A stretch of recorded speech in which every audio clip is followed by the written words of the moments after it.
Hey guys, Miss Marcus here, and as you can see, we're back with some MyClub Marcus Mafia Division 8, 7 points, which is goddamn ridiculous. We should have more points than that. But in the last two episodes, we've just struggled. But in this episode in particular, we do bring it back a little bit, which I'm quite happy about, to be honest. So, in this first match, goes against a guy called Yarman something. It was something crazy, but as you can see at his team, he's got Roberto Soldado up front. He's got Marcelo playing right wing forwards for some ridiculous reason. He's got Maicon, I think is the right back version, playing at centre back, and he has Neto in goal along with Kadira, Thiago and Marco Verratti in midfield. So pretty good squad.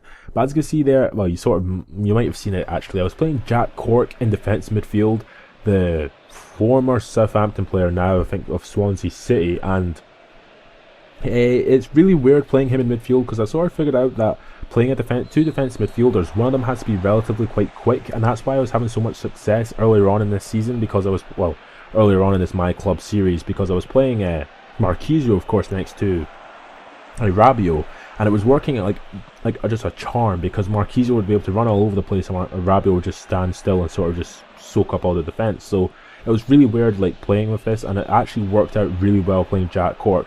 But as you also see, I'm also playing Cristiano Ronaldo because, everyone has Zlatan, so why can't I use my Ronaldo? If everyone can use Zlatan, I can use Cristiano. So in the first minutes of the match, basically I had opportunity after opportunity to try and get forward, but he actually gets an opportunity in the first half, literally, with Ibai getting a shot away, which is actually quite a poor finish. And like I said this maybe about 10 episodes ago, that if I played with Ronaldo, I'd probably just abuse him a bit too much. And I didn't actually abuse him that much in these two matches today, because I didn't actually play him. I didn't really enjoy playing with him, to be honest. He just didn't really fit in. I'm not used to having a really fast player down the left hand side, or the right hand side in particular. As you see here, in the 14th minute of the match, I try again to run through the players, just doesn't really do anything. In the 27th minute of the match, for some reason the camera is ridiculous, as you can see there, and he gets an opportunity, gets a strike away, and Ter Stegen makes a pretty decent save, and it comes to nothing with my counter-attack. Well, the counter-attack does come to something, because I play a really good ball here with Marquisio into runs past Maicon, gets a strike away. It's a really good save from his goalkeeper, comes back to Jack Cork, who appears from literally nowhere to pop in the back of the net for his first goal and his third appearance for the club or whatever. And the thing with it is that Jack Cork had made all that run forward because he has the box. I think he doesn't have the box-to-box trait, but for some reason he just decides to be box-to-box. So from the stats at half-time, 2 shots 1 on target, and I'd had 2 shots 2 on target, which sort of suggests that the game was ridiculously close, which it actually was. In the 46th minute of the match, basically from the kickoff, I get an opportunity for Llorente. Keeper makes a really good save. It comes back out to Fernando Llorente, and Fernando ain't gonna miss from there. So Fernando pops in back in the net, little graphical glitch there, as Marquisio gets played for own goal, and Marquisio hits it just wide with his left foot. And in the 60th minute of the match here, Ayala on the ball plays it down to D'Ambrosio. D'Ambrosio plays a really nice through ball through to Fernando Llorente, who crosses it in. And when he crosses it in, it comes to Marquisio. Marquisio heads it off the post. Ronaldo can't get an opportunity. Well, he does get an opportunity, and the opportunity comes to nothing as Ronaldo basically just hits it into the goalkeeper's chest, and he tries to counter-attack from that. And in the last 8 minutes of the match, Ronaldo gets a strike away. Keeper makes a pretty decent save. And that was really about it. This game was more or less done and dusted before, basically, just in general. As we see here in the 86th minute of the match here, Javi Martinez crosses it in. Of all people to cross it in, Ayala outleaps the defensive player and pops in back the net to score his third header or whatever. And he actually does score a consolation goal in the last minutes of the match, but didn't come to anything, as we win the game 3-1, which is pretty good because we needed the win. As you see there, we sort of deserved it for 11 shots, 9 on target, and Fernando Llorente getting the man of the match. And as you see there, he went down by 8 points, Yam 3 RN. And so Yaman, I was right. So with that, we got 10 points in the division, which is pretty good. I think we only need 12 to get promoted to Division 7, which is always good as well. And I'm sure I play all the matches in this season as well, which is all. I'm sure it's 12. It's either 12 or 15. I don't even know. It might be 13. I literally don't even know. But yeah, so we face up against in the second and last match of this episode against a guy called Les Riggles, and he was playing with Bayern Munich, and his team name was Cruise Control, so I thought, well, straight away he's going to have Tony Kroos, and he did have Tony Kroos, and his manager was Jurmakovic. It's always interesting to see. But he had Abubakar up front, as you'd expect. He had he didn't have that good a team. He had like a good amount of good players, but his team wasn't that impressive. He had like other than Tony Kroos, it wasn't really that amazing, to be honest. He had Gerard Piqué at the back, which was really about it. So we kicked off this game, of course, being the home team, and we ended up playing at the Studio Orion. So I was always interested to play at this stadium because like it's got a massive running track around it, which suggests it's an Olympic stadium. I'm not really sure where it is, but I'm going to assume it's an Olympic stadium. But like as usual with every single game, I always play from down the left hand side at the beginning of the match, and to be honest, it'll work slightly better for me having this left hand side because of the fact that I have Ronaldo on that left hand side now. But as you see here, I wasn't playing in the beginning of like first 20 minutes of this match because someone had knocked on my door. So basically I wasn't doing anything. As you see here, Abubakar gets a shot away. He tries to sweat it back, and Ter Stegen picks the ball up, and that is actually the opportunity for me to get back into the game. So well, essentially the first like 15-20 minutes of this match I didn't actually play the game at all, which was just ridiculous because like why must you ring my doorbell at some ridiculous time?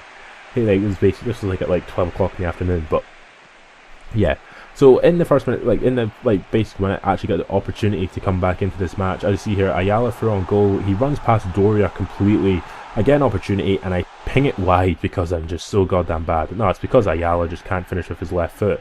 But in the 33rd minute of the match here, Llorente gets a shot away, and it's a pretty good shot. It comes to nothing, and then Abubakar down the middle base gives it to Gonzalez, gets a shot away, and Gonzalez, like, Ter Stegen makes a horrendous attempt at saving it. It comes back out, and Gonzalez pops him back in the net to give him a 1-0 lead. And at half-time he had a 1-0 lead, but then I was like, well, I only played like half of the half, so it wasn't that bad. And he did have 6 shots, 6 on target, but I mean, that didn't really mean much considering that I hadn't played, I don't even know how long I didn't even play in the match for, but in the 59th minute of the match here, Marquisio gets played for on goal, and Marquisio pops him back in the net to basically equalise a pretty decent goal as well. And in the 63rd minute of the match, Ronaldo runs past 2 or 3 of the players, continues just to run, gets a strike away, the keeper makes a pretty decent save, and then from the resulting corner kick, which the game lags out for whatever reason, Llorente tries to head it down, doesn't come to anything, but it does come out to Marquisio. Marquisio takes an opportunity, and Marquisio pops in the back of the net to score his second goal of the game to make it 3-1. Then in the last 10 minutes of the match, Marquisio on the ball, plays it into D'Ambrosio, running down his right hand side. D'Ambrosio crosses it in.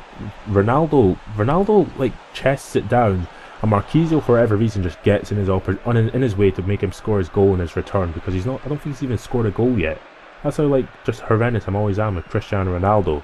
But literally within like the last minutes of the match, try and get the ball forward again, try and get another goal as usual, and Ronaldo on the ball plays it into Llorente. Llorente probably should have waited for someone else to make a run, but eventually it comes to Ayala, it doesn't do anything, and he clears the ball away, and that was that. So I beat Cruise Control 2-1, and I was actually happy with that because it allowed me to get 12 points or whatever, so I'm sure I'm like 13 points, so I'm sure I'm promoted or whatever, so that was pretty good. Marquisio got a man of the match with a 7.0 rating, and we went up by 9 points, so our ranking is now 586, which is pretty good. And as you see there, like I said, 13 points. We got 3000 GP as well, so that was always good as well. And as you see here, we decided to go and get some agent ball opening to end this match. I could have actually started this with the next episode, which I was going to do, but I decided to change it up a little bit because of who we actually get in these balls, which is always interesting to see, because with this one in particular, I didn't expect to get anyone good because, as you know, you don't really get anyone good with these ones. Every once in a while you might get a gold ball, but we were quite unfortunate to get a gold ball here, but you actually get Petrovic, a 73 rated midfielder. And from the remaining 2 balls we've signed 50 players in total, woo, and 60 GP, which is just completely useless. And from that we end up getting literally no one, which is quite interesting because we end up getting a silver ball, which is like 65 rated or higher, and the player we end up getting is Ephraim, who is some right wing forward or something. So into the last ball of today's episode, we actually get probably the best player I could have possibly have hoped for, a nice pacey striker in the form of, you'll see in a moment. So basically we picked a striker with the 10,000 GP, and we ended up actually getting a black ball, which was really fortunate.